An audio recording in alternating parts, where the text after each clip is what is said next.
a shipwreck, and they had to bring him to Manila.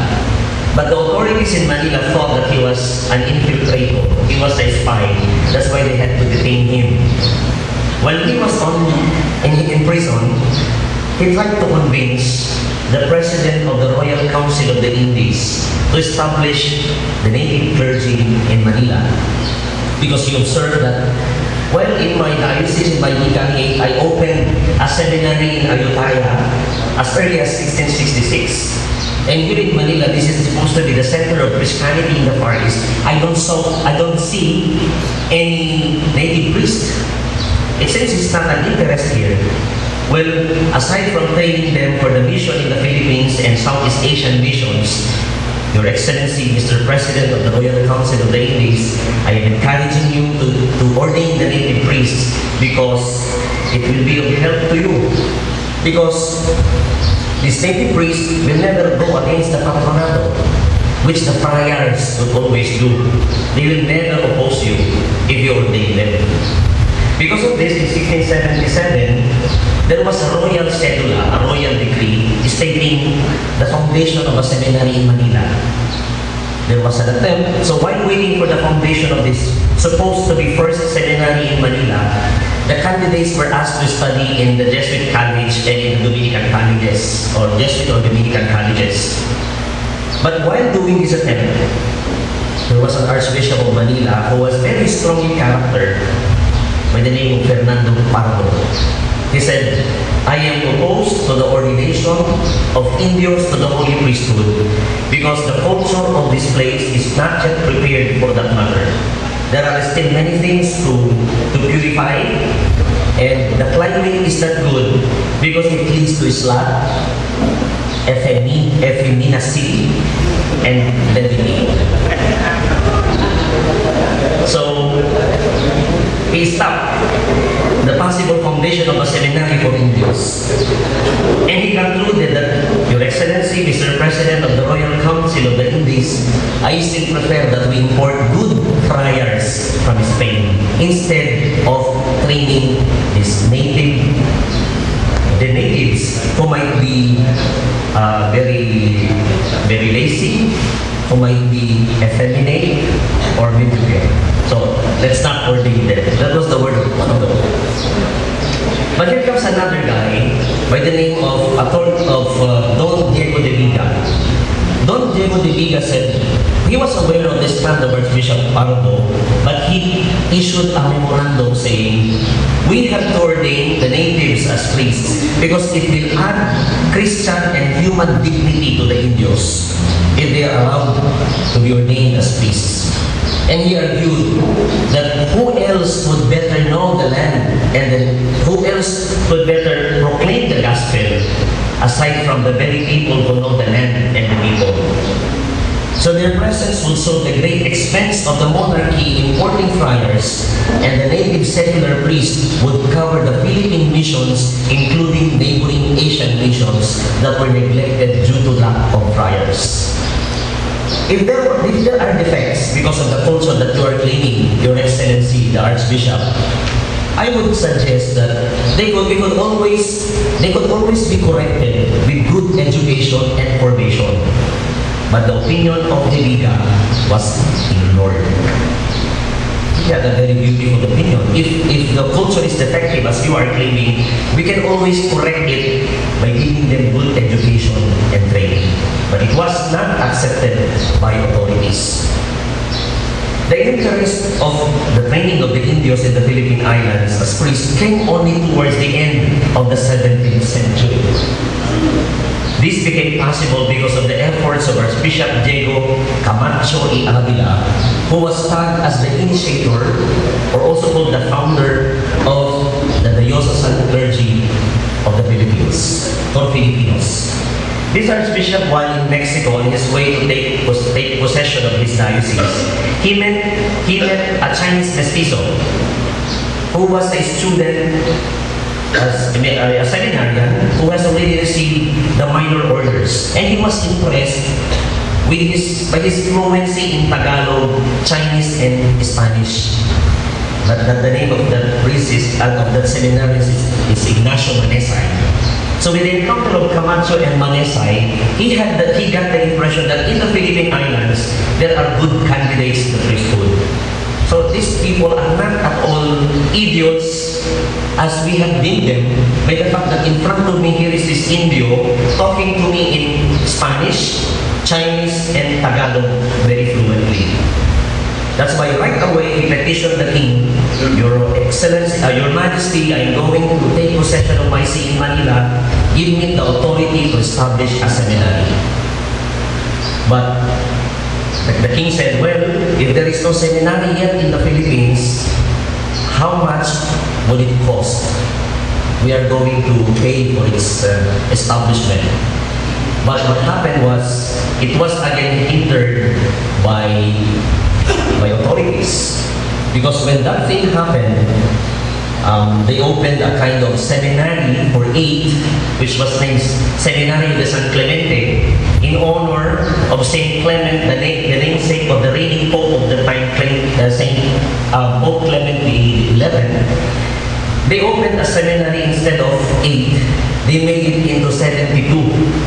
Because the king said, I want a seminary for 8. But they made it 72 because of the influence of a guy by the name of Abe Sidoti. But before going to Abe Sidoti, while waiting for the rescript of the king, Archbishop Camacho ordained the very first native priest in the Philippines by the name of Francisco Baloyot of Duagua, Pampanga.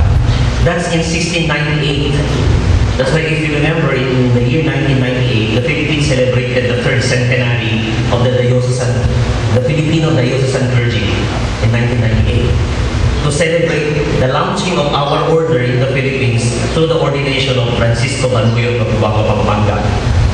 So, when Abe Sidoti came here, he asked the permission of Camacho, will it be possible for us to establish now the seminary? Okay, you get money from the rich people of Manila and establish a seminary named after the Pope, the namesake of the Pope. And it becomes Seminario de San Clemente. But remember, the royal cedula was seminary for 8, but they made it into 72 because the intention was they had to include also the missions of Southeast Asia. In the first place, there are 8 Indios of the 72. But the king was not pleased with that move. I told you it's only a seminary for 8. Why did you make it into 72? Demolish the seminary. And it was closed. And what happened? Go back to the original plan. Only for 8 seminarians. So they built again another seminary for 8 seminarians. And for the king not to get mad, they named Philip V. They named it after his namesake, Saint Philip, San Felipe. So Seminario de San Felipe. So the king said, wow, good, that's good, I like it. And it becomes Seminario de San Felipe. After some time, here comes another bishop by the name of Bishop Basilio Sancho de Santas Justa y Rufina. When he took over the see of Manila, he established definitely a conciliar seminary for the diocese, which he named Seminario de San Carlos, after the namesake of the reigning Pope Carlos III.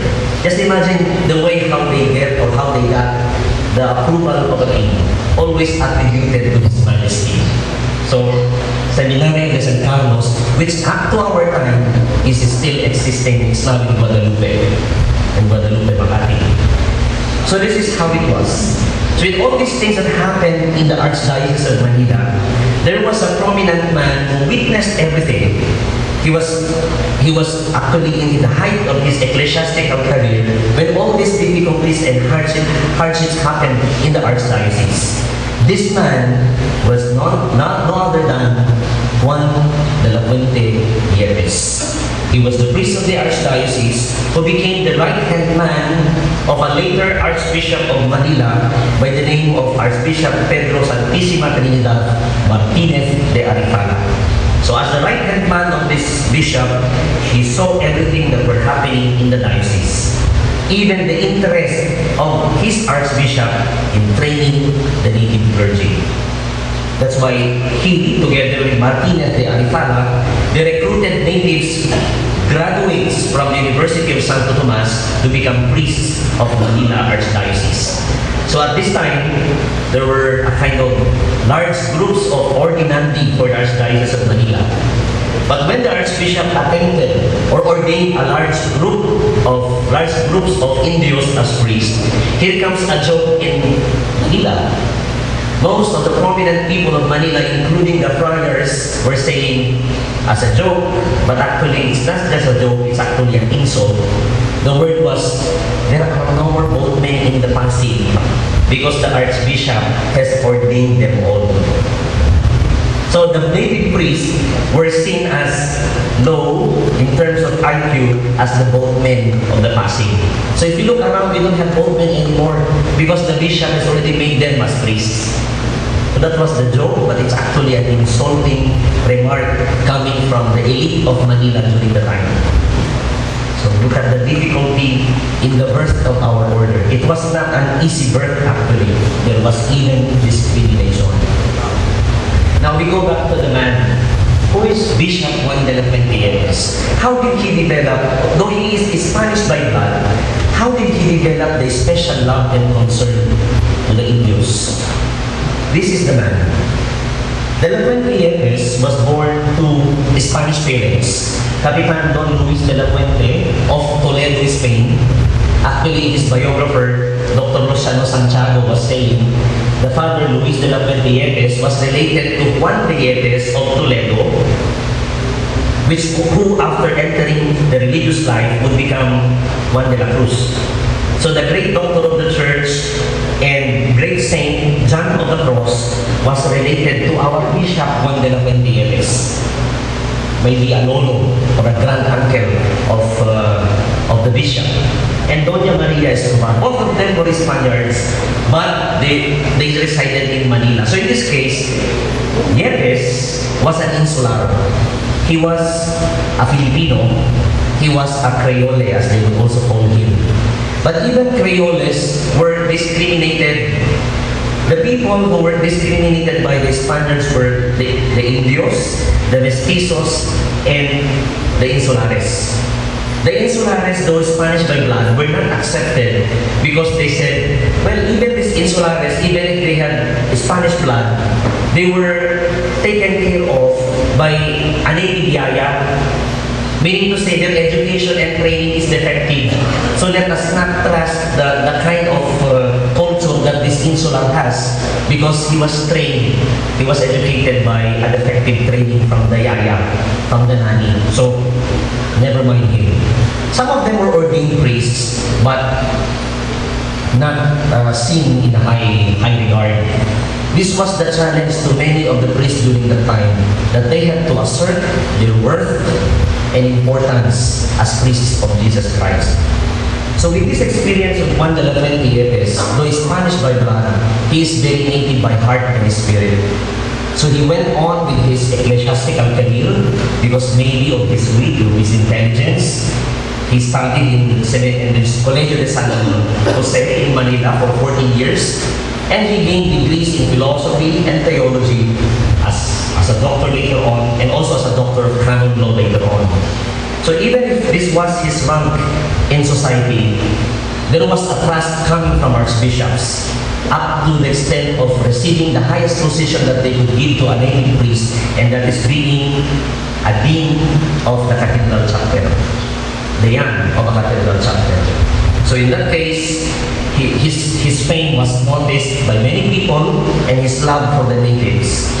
Later on, when Nueva Segovia was vacant because of the death of the Bishop Parechedera, the king named Juan de la Fuente as Bishop of Nueva Segovia. By the way, de la Fuente was ordained by Diego Camacho de Avila. Just a footnote on Diego Camacho de Avila. He was again reprimanded because he ordained a large number of natives. As Archbishop of Manila, he was demoted as Suffragan Bishop of Guadalajara in Mexico. So they had to transfer him to Mexico as a Suffragan Bishop, maintaining his title as Archbishop, but Suffragan in function. So that's the experience of Jacob Camacho. So all these things did not escape the eyes of Juan de la Fuente Yepes. So he was made Bishop of Nueva Segovia de la Fuente Yepes. He took possession of his diocese.